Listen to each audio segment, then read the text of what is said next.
Nah, jadi jangan menentukan yang namanya judul dulu. Nah, tetapi tentukanlah yang namanya tema. Secara garis besar, kita mau mengangkat permasalahan apa? Oh, misalnya kita mau mengangkat yang namanya ASI eksklusif. Nah, ASI eksklusif, nah yang mana nih yang akan kita angkat? Kita lihat dulu datanya. Ada nggak data di lapangan? Misalnya kita mau mengangkat di wilayah kerja Puskesmas Bogor Tengah. Nah, ada nggak permasalahan terkait yang namanya ASI eksklusif tersebut? Nah, kalau misalnya datanya ada, maka baru kita lanjutkan kepada teori. Kita cari dulu nih teorinya. Nah, misalnya ada nih kita dapat sebuah teori itu, tapi cari teori itu yang harus berhubungan langsung dengan permasalahan. Ya, jangan memakai teori Laurent Green, H.L. Bloom. Nah, apakah H.L. Bloom atau Laurent Green berbicara langsung terkait yang namanya ASI eksklusif, hipertensi, diabetes mellitus, maupun penyakit-penyakit yang lain? Tidak, mereka tidak berbicara itu. Mereka berbicara derajat kesehatan secara global, secara umum, bukan secara spesifik. Nah, harus paham metodologi penelitian. Nah, bisa kita menggunakan case control. Terus paling umum digunakan mahasiswa adalah cross-sectional. Nah, paling gampang karena melihat pada satu waktu. Nah, kalau case control atau cohort, nah itu kan memang penelitiannya lebih dalam dibandingkan dengan cross-sectional. Nah, tetapi bukan hal yang sulit juga sebenarnya. Tetapi kita harus tahu bagaimana kalau case control misalnya.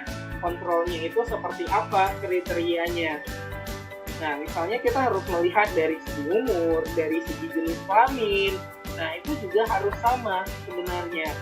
Kalau di case-nya ada 10 laki-laki dan 10 perempuan, nah artinya bahwa di kontrolnya juga harusnya sama.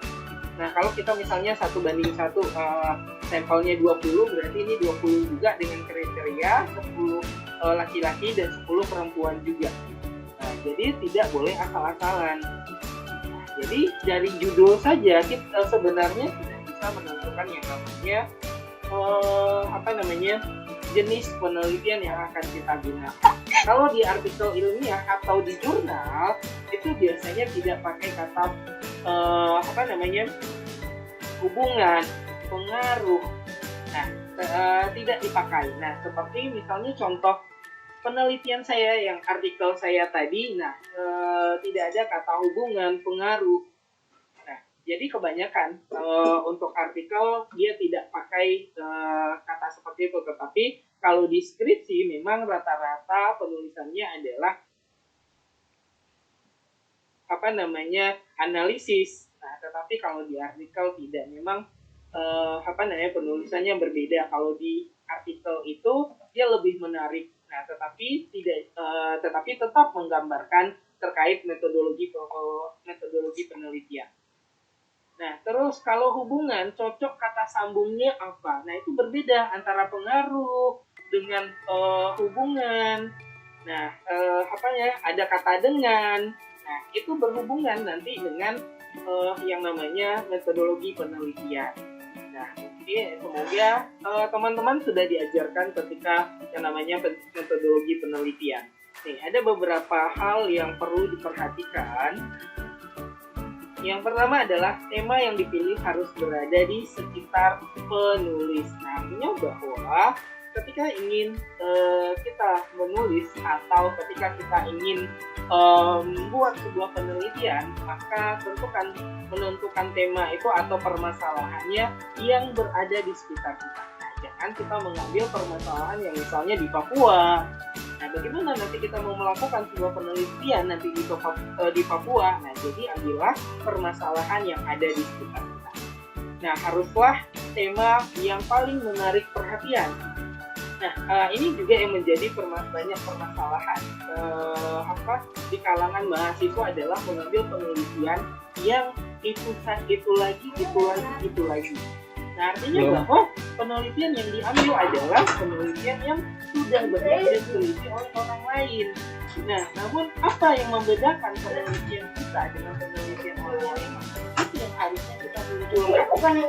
Nah, cara yang paling gampang untuk supaya ada pembaharuan atau dikatakan sebagai sesuatu yang menarik atau sesuatu yang baru adalah kita lihat nih, misalnya di skripsi orang atau di artikel, kita lihat sarannya. Nah, biasa di saran tersebut mereka mencantumkan untuk penelitian selanjutnya sebaiknya meneliti faktor A, B, C, D. Nah, maka faktor A, B, C, D itu kita ambil untuk dijadikan sebagai penelitian. Nah, hal itu, kalau kita melakukan hal itu sudah dikatakan sebagai pembaharuan. Kalau tahunnya 2020, tetapi kita mengacu pada penelitian tersebut, terus kita jadikan penelitian tahun 2021. Nah, itu sebuah kemunduran karena sudah pernah diteliti oleh orang lain. Nah, tetapi kalau misalnya kita tambahkan satu saja faktornya, nah itu sudah merupakan sebuah pembaharuan. Kita sudah meneliti nih hal yang berbeda dengan orang lain, walaupun misalnya 4 faktor yang lainnya sama, tetapi ada satu faktor yang belum diteliti oleh orang lain, tetapi ada di teori. Nah, itu adalah sebuah pembaharuan. Jadi kita menemukan sesuatu yang baru, tetapi sesuai dengan teori yang sudah ada, hanya menyamakan dengan kondisi di lapangan seperti apa. Tidak adanya imunisasi selama pandemi kemarin bagaimana terhadap daya tahan tubuh bayi dan balita, boleh kita lakukan, itu adalah sebuah pembaharuan. Nah, jadi datanya mendukung di masyarakat. Nah, jadi kita harus tahu nih, ketika kita meneliti datanya harus ada dulu. Terus terpusat pada suatu segi lingkungan yang terbatas, mengetahui prinsip-prinsip ilmiahnya serba sedikit, harus memiliki sumber acuan yang jelas. Artinya bahwa tadi saya katakan bahwa kita harus mempunyai yang namanya teori. Acuan kita yang kita pakai itu apa? Nah, karena teori itulah yang nanti akan menentukan yang namanya penelitian kita, apakah penelitian tersebut layak dijadikan sebuah pengukuran data atau tidak. Karena kalau tidak ada teori yang mendukung, bagaimana nanti kita menentukan, membandingkan antara teori dengan kondisi di lapangan. Nah, karena yang namanya penelitian itu adalah kita membandingkan, mengkaji apakah teori tersebut dengan kondisi di lapangan benar adanya. Nah, tetapi boleh nggak sih sebenarnya kita merubah yang namanya teori tersebut? Nah, sebenarnya sah-sah saja, karena yang namanya teori tersebut itu namanya boleh adanya modifikasi. Nah, karena yang namanya para ahli ketika membuat yang namanya sebuah teori itu pada zamannya, pada saat dia membuat teori tersebut. Nah, tetapi apakah teori tersebut masih bisa nggak dipakai dengan pada kondisi yang sekarang ini jauh berbeda? Nah, itulah makanya kita melakukan sebuah penelitian tersebut. Masih cocok nggak teori tersebut digunakan? Mendukung nggak teori tersebut terhadap penelitian kita? Nah, itu makanya kita harus melihat nih, ketika kita menentukan tema, ada nggak teorinya? Kalau tidak ada teori, maka penelitian itu tidak bisa dilanjutkan.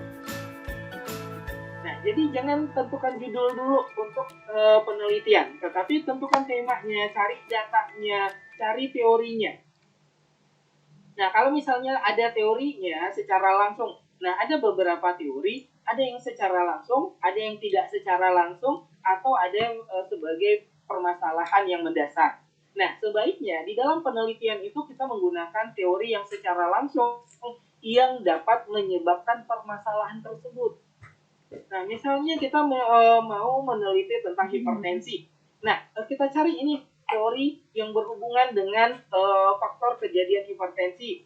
Nah, kita ada nih dapat faktornya adalah pola konsumsi, aktivitas fisik, terus obesitas, misalnya ini adalah faktor-faktornya. Terus kita mau meneliti juga tentang iklan. Nah, tetapi tidak ada di teori secara langsung tersebut. Nah, boleh kita memakai misalnya teori Lawrence Green. Nah, sebagai faktor yang lainnya. Nah, itu boleh kita modifikasi sesuai dengan minat kita, arahnya kemana. Nah, sesuai dengan bidang kerja atau profesi penulis, atau sesuai dengan peminatan. Nah, ketika teman-teman di sini adalah di sini karena berbagai macam peminatan. Nah, misalnya peminatannya adalah promkes. Nah, kita lihat. Nah, tetapi di dalamnya itu tidak ada sama sekali terkait promkes. Nah, hal-hal seperti ini kita harus tahu nih, yang mana yang sesuai dengan keahlian kita. Promkes itu capaiannya apa? Pernah nggak teman-teman di peminatan mungkin dijelaskan tentang capaian atau tentang kompetensi di setiap peminatan?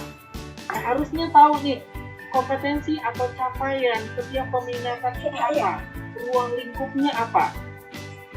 Jadi nanti tidak salah kaprah nyebrang penelitiannya ke peminatan yang lain. Karena hal seperti itu ada yang terjadi. Dia peminatannya apa, penelitiannya ke peminatan yang mana.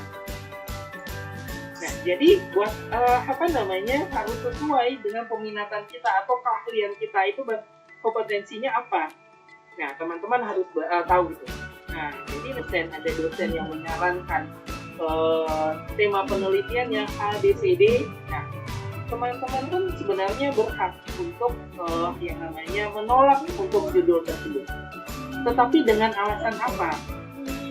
Nah, Bu, Pak, judulnya bagus, tetapi saya kurang memahami terkait judul tersebut. Nah, itu boleh, itu sebagai alasan nantinya. Nah, di sini teman-teman berhak untuk menolak, tetapi dengan alasan yang ilmiah. Ya, pertama, mungkin tidak berminat ke arah ke sana atau judul tersebut, sehingga ketika orang yang tidak minat terhadap sesuatu tetapi dipaksakan, maka hasilnya bisa kita lihat apakah sesuai atau tidak, atau seseorang juga tidak akan mendalami hal tersebut. Nah, artinya bahwa nanti penelitiannya bisa tidak sesuai dengan harapan. Nah, jadi teman-teman nanti punya kesempatan atau punya hak untuk menolak, tetapi kasih alasan yang ilmiah, kasih alasan yang logis. Ya, di sini bukan artinya bahwa saya mengajarkan ketika ada dosen menyarankan tolak, ya. Nah, tetapi apa alasannya ketika kita menolak? Ya. Nah, bukan semata-mata nanti ketika dosen menyarankan harus 100% kita menerima. Ya. Nah, kitalah yang tahu bagaimana kemampuan kita. Misalnya nih saya mau mahasiswa itu adalah penelitiannya eksperimen.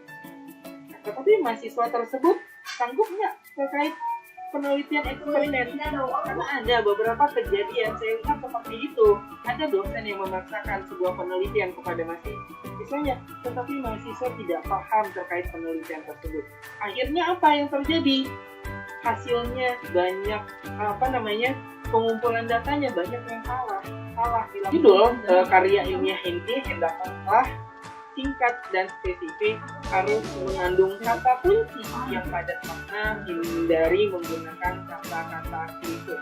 Nah, salah satu contohnya adalah faktor-faktor yang berhubungan dengan kejadian hipertensi. Nah, itu kan singkat dan jelas apa yang diteliti, variabelnya jelas. Ada univariat, ada bivariat. Masih ingat univariat, bivariat penelitiannya, gambaran kejadian hipertensi. Nah, itu adalah satu variabel atau dikatakan sebagai univariat. Kita hanya menggambarkan saja.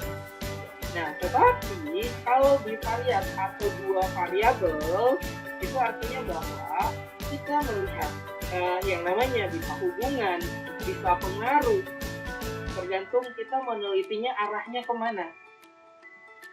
Nah, dari kata-kata pengaruh atau hubungan, itu juga kita bisa menentukan yang namanya metodologi penelitiannya. Jadi, karena saya meniru profesor saya dulu ketika S2, dia mengatakan seperti ini.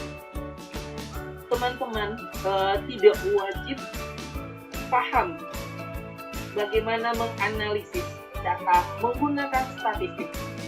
Tetapi, teman-teman harus wajib paham bagaimana membaca hasil dari statistik. Ini penting karena banyak sekali orang salah membaca p-value. Nah, misalnya Q-square. Q-square, nah itu yang mana yang dibaca? Percent correlation-nya, signifikan. Nah, jadi harus tahu nih, kita cara bacanya yang mana? Tabelnya, misalnya tabelnya 2x2, selnya 0. Nah, itu yang mana yang dibaca? Tetapi kalau tabelnya 2x3, nah itu yang mana yang dibaca? Atau selnya ada 1, itu yang mana yang dibaca? Nah, itu yang kita yang harus paham. Jika karya ilmiah adalah artikel hasil penelitian, maka judul tidak mutlak harus sama dengan judul lengkap suatu penelitian. Nah, untuk naskah yang berbahasa Inggris tidak lebih dari 12 kata. Untuk naskah berbahasa Indonesia paling banyak terdiri dari 90 ketikan mesin, artinya bisa sampai 16 kata.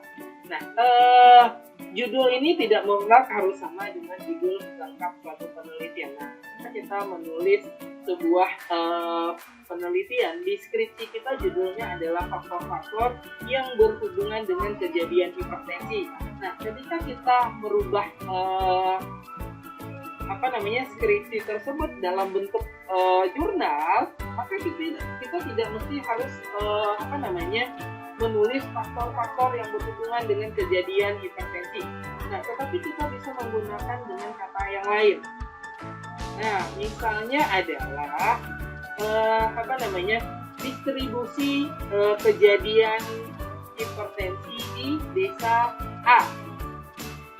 Nah, jadi memang berbeda cara penulisan judul untuk jurnal dan untuk skripsi.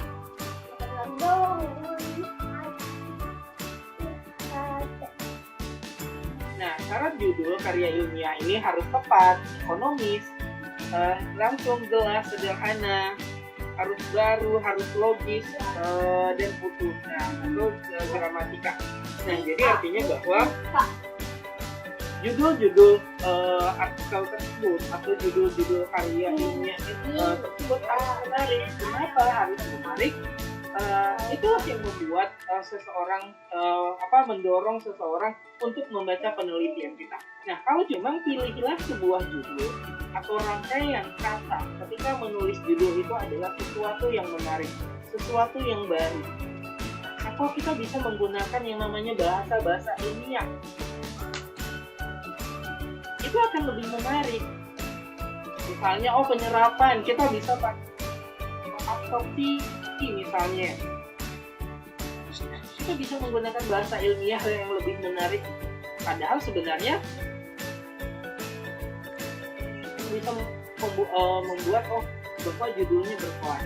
Artinya bahwa bisa menarik seseorang untuk membaca. Padahal isinya sama aja dengan penelitian sebelum-sebelumnya.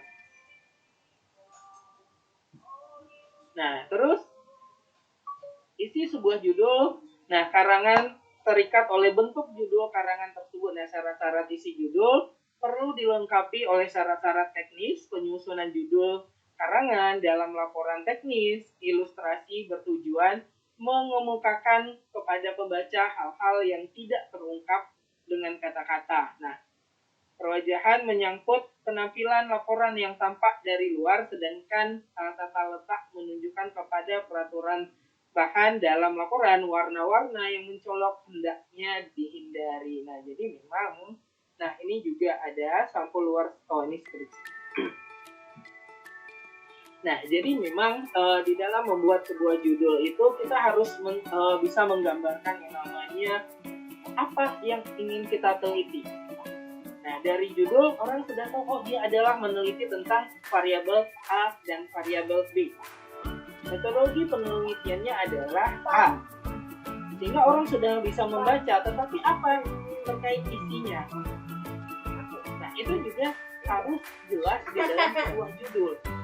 Nah, tapi bagaimana judul tersebut sehingga menarik orang untuk membaca?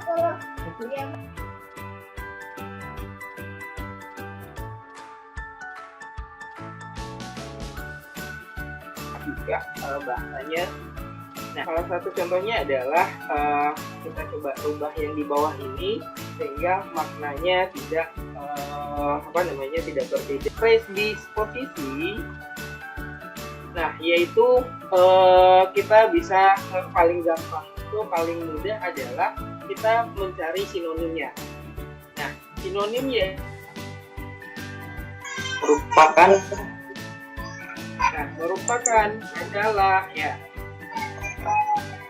adalah faktor pemicu atau pemudah. Nah, kalau ada koma atau seperti ini dan nah itu kita sebenarnya paling mudahnya itu supaya tinggal atau pemicu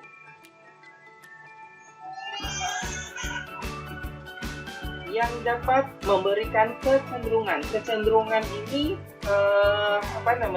sinonimnya apa? Kebiasaan. Kebiasaan. Seorang ibu untuk memberikan. Nah, jadi kalimatnya sebenarnya berbeda dengan antara atas dan bawah, tetapi maknanya sama. Kata-katanya berbeda. Faktor predisposisi yaitu faktor pemicu atau pemudah yang memberikan kecenderungan seorang ibu untuk melakukan aksi eksklusif. Nah, sementara di bawah, faktor predisposisi adalah faktor pemudah atau pemicu yang memberikan kebiasaan. Nah, bisa kita tambah sebenarnya supaya kalimatnya lebih mudah.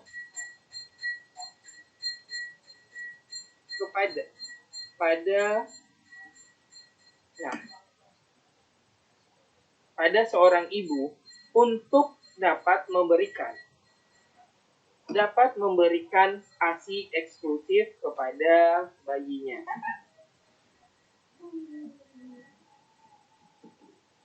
Nah, jadi antara kalimat atas dan bawah ini maknanya sama.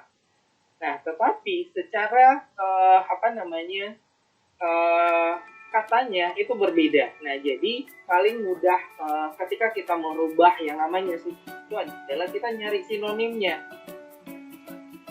Nah, seperti dan atau kecenderungan ini memberikan diberikan saja kita mengganti imbuhan itu sudah dikatakan tidak plagiat. Nah, apalagi kita mengganti sinonim yang baru. Nah, jadi sebenarnya untuk menulis ini itu sangat mudah. Nah, kalimat tersebut tetap sama. Nah, metode pengumpulan data adalah melalui wawancara mendalam.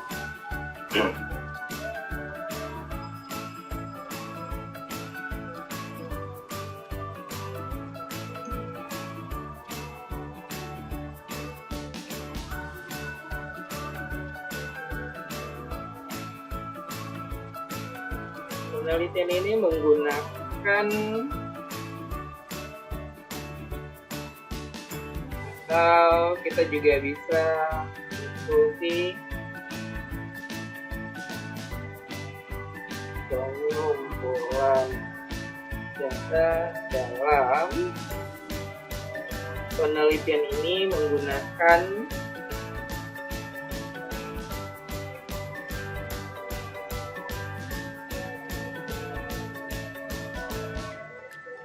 teknik wawancara mendalam. Nah, itu sama seperti yang di atas. Metode pengumpulan data adalah melalui wawancara mendalam.